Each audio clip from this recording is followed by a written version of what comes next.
Well, hello, everyone. This is John Byrne with Poets and Quants. Welcome to our one-on-one interview with the new dean of IE Business School in Madrid. That would be Lee Newman. Lee Newman, I think you're actually the first American to be dean of the business school at IE University, are you not? That is true. That is true. Now, one of the things that has always kind of intrigued me about IE is that your MBA program in the school itself is very much centered around entrepreneurship. How did that come to be? Because, we do think of entrepreneurship as sort of an American thing, although of course it's not. But I think, IE was one of the first European business schools to put its stake in the ground on this issue. So I think it's an interesting question because it goes back to our roots. Actually, it goes back to our origins, and we were actually founded by an entrepreneur, Diego de Alcazar Silvela, and we were a startup.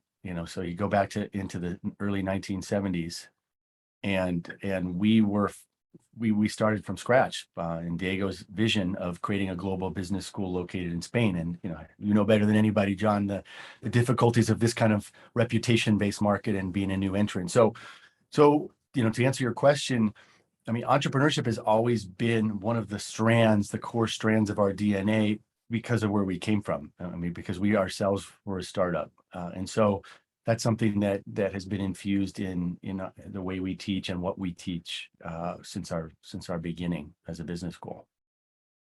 And your founder was very forward thinking about this. I mean, not only was he an entrepreneur, but the school was founded as the last autocratic regime was about to leave office in Spain, and he foresaw a new opening where Spain would be a real major participant on the global stage, and made some decisions about the school that were pretty unusual for its time, including the fact that he was building a global school from the start, not merely a Spanish school, that it would be founded on the center of entrepreneurship, among other things that evolved later on, and that the school would be able to attract people from all over the world, and the programs would largely be in English. Now, all those things were kind of revolutionary at the time.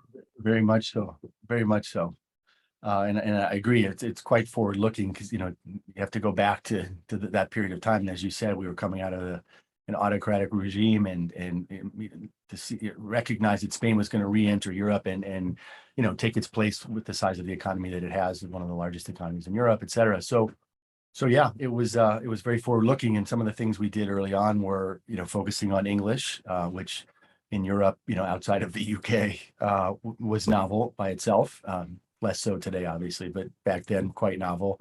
Also a very strong focus on professors of practice and making sure that the perspectives of industry, of business in the real world on the ground in different companies and different functions and different sectors was in the classroom. And I think that's also quite forward looking. At the time, most business schools were doing that via the case method, right? And so the case was about a company in another country or a company in this sector or that sector. But in our case, it was not only the case, but the professor talking about his or her experiences as an M&A banker in an investment bank, global investment bank. So, that I think by itself also was quite novel. And that characteristic of our pedagogy has really continued since that time. And we still have that element. The other hallmark of the school has been innovation. I mean, you were the first school in Europe to have an online global MBA program. You were the first school to do a lot of master's programs that were unusual in the world, not only in Europe.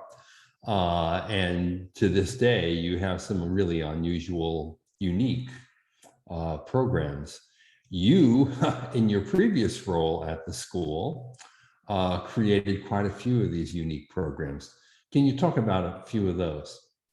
Sure. So this was in our School of Human Science and Technology, which was really focused on the bridge between business and either human science, like behavioral science, communication science, et cetera, or technology. And so, I mean, we were just very close to the market and trying to read what are the skills in the new economy that are growing, that are in high demand, and then launching programs. So that, I think, to answer your question, one of the, let's say, the most fun examples is, I was following the consulting firms and their white papers and their journals, for example, McKinsey Insights, and all of a sudden I started to see this constant discussion about CX, customer experience, over and over and over again. And of course, the consulting firms are writing about what they see happening and the needs and challenges of their clients.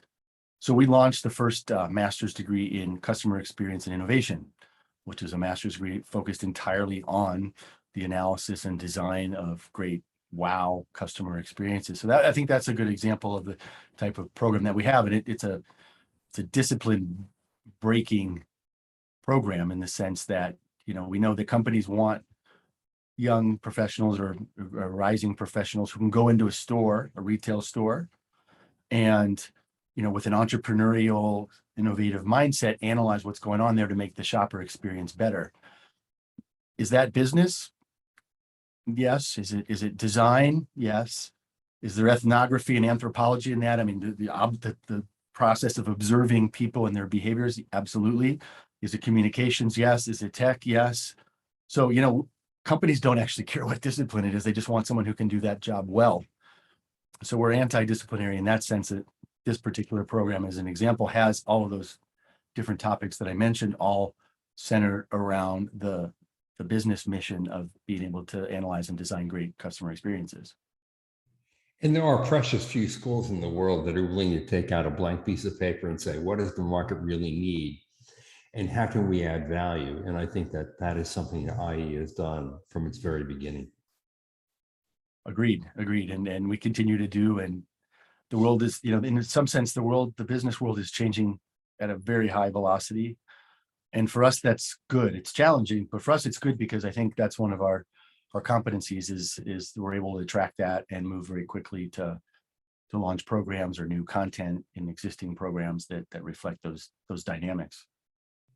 And I think the market reflects that, sees it, because the students that you're attracting from all over the world are different. They're buying into a global mindset, an entrepreneurial mindset, an interdisciplinary mindset, and seeing these trends collide and saying, this is the future.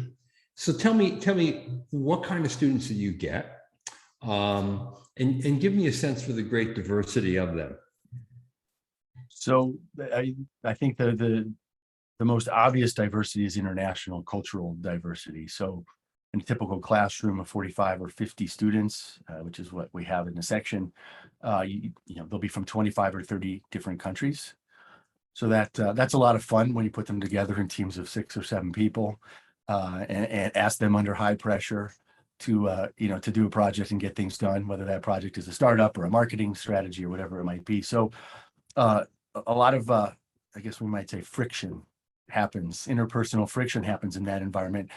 And that's what we want, because that's the same kind of friction that happens in every workplace I've ever seen in my life, right? And whether it's virtual these days or not, I mean, in fact, you could argue it's even harder to manage those frictions in a virtual environment where we don't always have the ability to read each other's faces, where interactions can be short and really transactional, and we don't have the time to invest in the relationship part. So that diversity of international diversity manifests itself in teams, and we think that students learn a lot about the real world in this kind of similar environment in academia here. But it's also cognitive diversity, and people think differently. We've got, in a program in customer experience, for example, or an MBA, we've got creative people coming from creative backgrounds, with engineers, with people coming from journalism backgrounds, even law or medical backgrounds in many cases, and they've got different perspectives that need to be integrated into a final product, final report, or whatever it might be. So that's another type of diversity. Of course, we have gender identification diversity as well, and I think lastly, I would say, and critically so, that we have career path diversity, and we're very I like to say we're radically career focused in the way we think about business education.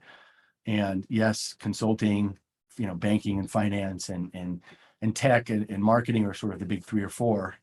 But we've got a lot of people at IE coming from family businesses all over the world who have unique regional issues they deal with in their family businesses, but of course also many common challenges of running a family business that they share. So, so whether it's family business or whether it's people with an interest in purpose-driven business and social enterprise, social entrepreneurship, getting them all together in the same classroom or in the same working teams also generates the kind of diversity that we think builds critical thinking and trains people to be better professionals. And when you look at your employment report, what comes to me is the incredible balance across these sectors. There's some schools that feed the finance industry. There's some schools that feed the consulting industry. There's some schools that are heavy on tech.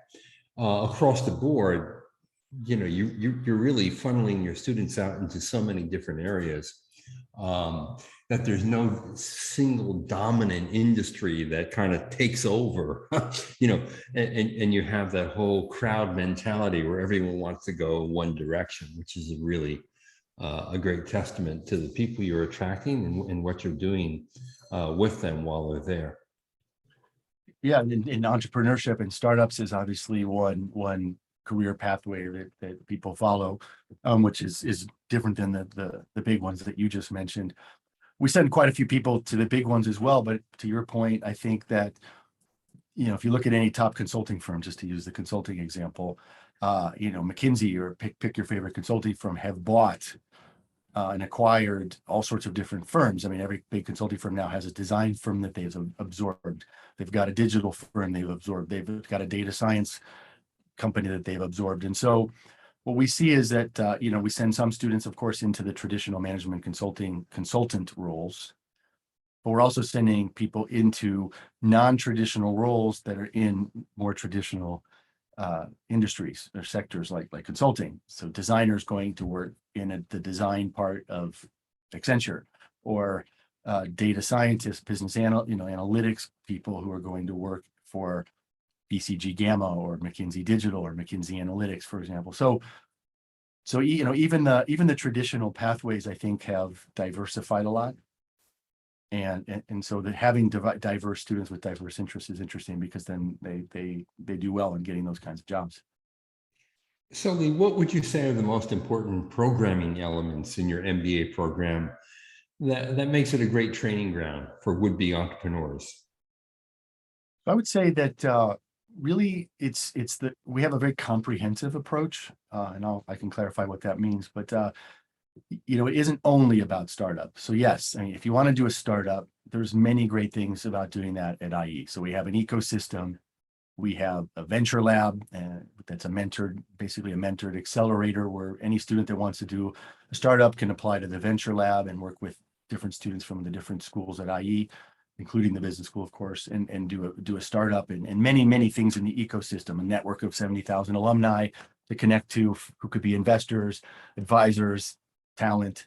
So we do that. But I think, to answer your question, what differentiates us is that we have a broader view of entrepreneurship.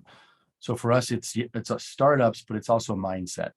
So really, our goal is that every student that graduates from IE, whether they're going into Marcom or whether they're going into consulting or banking or social impact, carries with them that allele in their chromosome, that strand of DNA, into their role. And so that could be somebody going into an NGO, for example, right? So you don't think of NGOs as, okay, I'm doing entrepreneurship, but I think we all know that NGOs typically have a lot of issues with entrepreneurship and innovation internally. And so if we send an IE business school MBA graduate into an NGO, what we would like them to do is to be a catalyst for entrepreneurship and innovation in that potentially very bureaucratic NGO. So as one example. So it's the mindset, and I think also a set of behaviors around entrepreneurship. So we could think about things like, learning how do you find opportunities? How do you get comfortable with ambiguity? I mean, many entrepreneurs come from tech or engineering backgrounds, as we know. And, you know, people from those backgrounds sometimes like to have the world ordered, let's say. And as we know, the world of entrepreneurship is not a highly ordered world. It's a messy, noisy place. And so I think it's part of our mission to help MBA students get comfortable with ambiguity, learn to deal with it, and actually learn to turn it into their advantage. So that would be an example of a behavior of entrepreneurship. You know, self-confidence and being able to pitch and influence would be another one. And I think on the people side, you know, entrepreneurs have to be inspirational. You know, they have to have the self-confidence to go home at night after giving 10 pitches, all of which failed, you know, and were ugly, to keep going. And that's the self-esteem, confidence part. But they also need to keep that inspirational face to their team and learn how to inspire a team of people to work really long hours, often at very low or no pay, with the hope of stock options. And that's not a trivial human relations task. And so I think that these are the kinds of behaviors that we cultivate that I think go beyond just the idea of incubating and accelerating startups.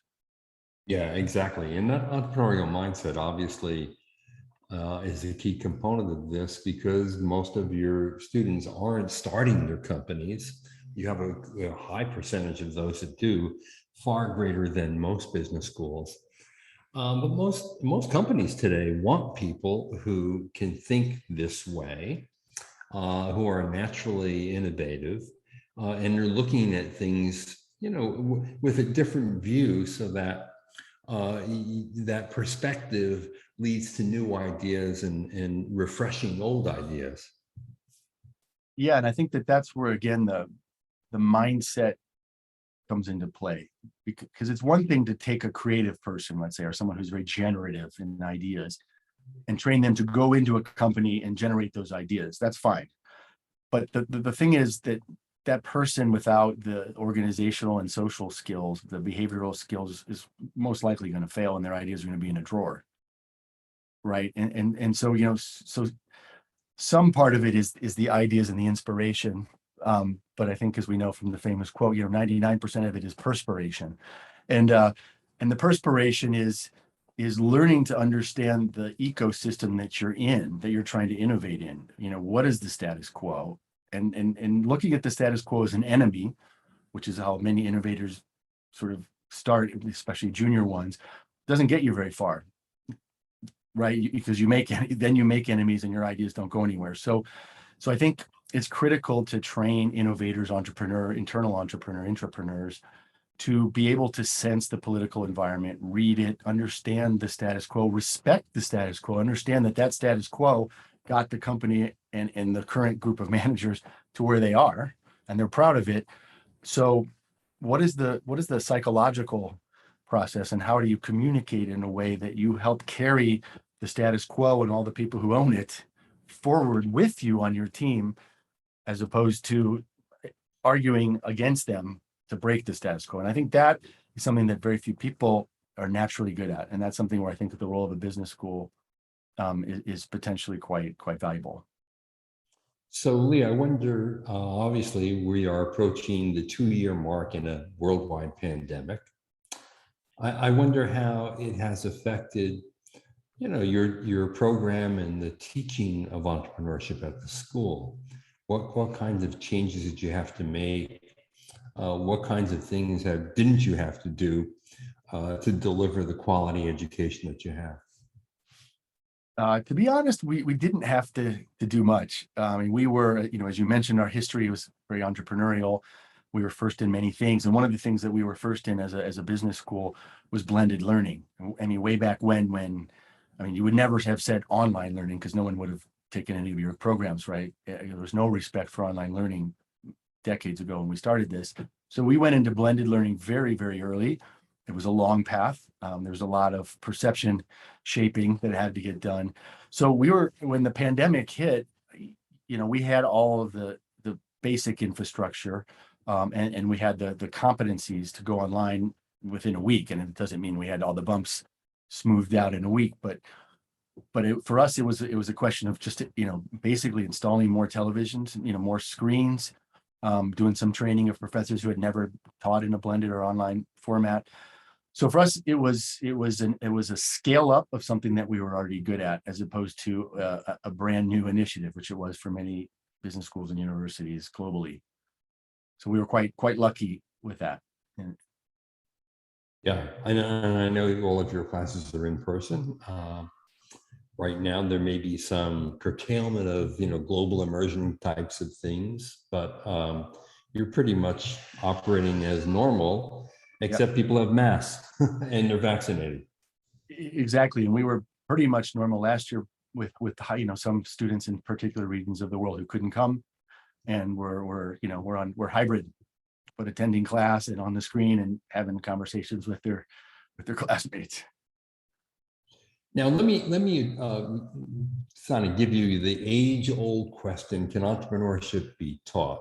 Now, you yourself are an entrepreneur. You created 2 companies early on, and I wonder, what's your sense of that? Do you have to have natural instincts to truly become a successful entrepreneur, or is it something that you can have a desire and it can be nurtured and cultivated, and you can become successful at this? So I think it's a mixture of both. I mean, I think to say that human beings don't have individual differences that matter in their endeavors would not be fair. So I mean, in the same way that a good consultant might have certain things that are the entry ticket, and someone who doesn't have any of those things is not likely to be a good consultant, I think is fair. But that said, we can pick any group of any sector in history and look at the famous CEOs in that sector, and we'll see a wide variety of different personalities. I mean, just within tech, you have a wide variety of different personalities, Bill Gates, et cetera, et cetera, et cetera. So there isn't any single formula of success, I think, in any endeavor in business. There are multiple formulas of success. So I think that, to try to answer the age-old question, I think that there are qualities of a person that increase the propensity to be successful in entrepreneurship. I think someone who is incredibly risk averse, someone who is extremely introverted and does not like to be in front of people in public speaking situations, and someone who is not particularly analytical. I would say probably entrepreneurship is not the recommended path, but I think many people have, many people have those kinds of things in place. So the question is then, can you teach entrepreneurship?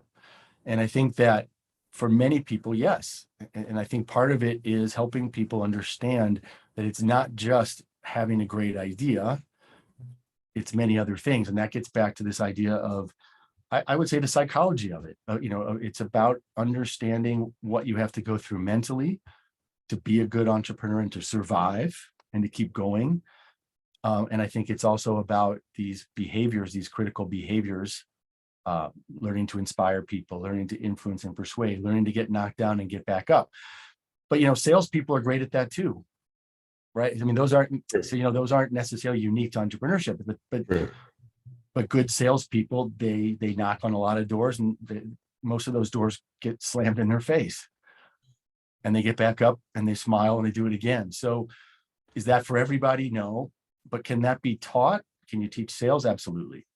And, so I think many of these qualities of a good entrepreneur can be taught and practiced. And I think that that's what's interesting about choosing education as a path to entrepreneurship, is that an MBA or a master's in management or any business program is a one-year lab, in a sense, to practice these behaviors before you've got your investors breathing on you, and the pressure and risk of trying new things feels high.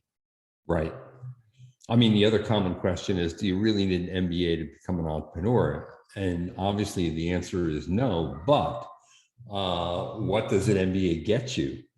I think it reduces the risk substantially, because you really get the basics of business and you get tremendous advice and support if you have an idea, so that the MBA experience can literally be an incubator for you. Yeah, and to add to that, you have the experience of getting beat up in class when you make half-baked comments that don't fly, and your classmates say, "No way, you're not getting away with that." which is, sounds a lot like pitching investors or sharing early ideas with seasoned business people before you hit your investors. So, that gets back to the lab idea. So it's the courses, but I think it's the experience, and it's also the network. It's also the network and being able to radically expand your global network of contacts for regional reach of your business idea, for regional talent sourcing, et cetera, I think is another big benefit that you don't get outside of, the educational environment. I mean, I always like to say, look, if you think you're the next Steve Jobs or Mark Zuckerberg, both of whom dropped out of school and can be a success, go try it. Good luck. But for most mere mortals, I don't think that that's the case. Yeah, and I think if you look at art, if you look at great artists as an analogy, I mean, yes, there are completely untrained people who, out of the pure sheer genius of what they were able to do in the moment, created some things that made them famous. But I mean, when you really look at the trajectory, so those are your Steve Jobs, people, that no MBA, no business education. Let's just do it. But if you look at most artists, they train classically, right? I mean, the same thing with jazz. I mean, jazz improv is hard. You could call that entrepreneurship. You sit in front of that keyboard or, whatever the instrument is, and you got to invent on the fly. But I mean, most of the great jazz musicians and most of the great artists actually learned the technique and the classics first. Sure. And then they broke from that. They had to make that critical break from the status quo and do something new. And so I think in business, getting those business fundamentals is the equivalent of, copying the masters that came before you as an artist or a musician. And you need to do that, but then you have to make the break. And the break, that's where it gets messy and noisy and ambiguity, and that whole thing comes in. And so that's where a lot of the personality traits and the behaviors and the mindsets come in. Yeah, really but I true. think the MBA provides the technique, let's say, the business acumen that gives you the foundations you need to then make your break and go forward and do something radically new. So Lee, one final question for you.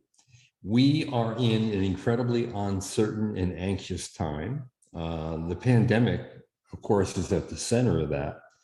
But there are a lot of things in the world today that lead to this great sense of uncertainty, whether it's how broken global supply chains are, whether it's how nationalistic some countries are becoming, whether it's China flexing its muscle on the world stage and even becoming in some ways anti-capitalist in more recent years.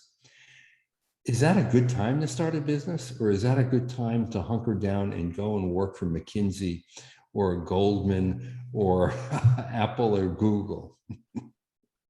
I think it's a great time, honestly, to do it. Why? Because I think when things are messy, I mean, at the end of the day, I mean, business is competition. I mean, when you decide to go into any aspect of business, whether you're in consulting or banking or marketing or entrepreneurship, it's competitive, and there's a lot of smart people just like you out there. When things are clearer, that competition is harder. But when things are messy, there's a lot of opportunity out there that's getting created. Yeah. And for those who are good at sensing opportunity, there's more of them. There's more out there. Where there are more problems, there are more opportunities to apply new solutions. And so I think what you're essentially saying is we have a lot of problems in this world, from climate change to political problems to societal divisions, et cetera, et cetera. So, take one of those. Take societal divisions. Okay, I'm an entrepreneur.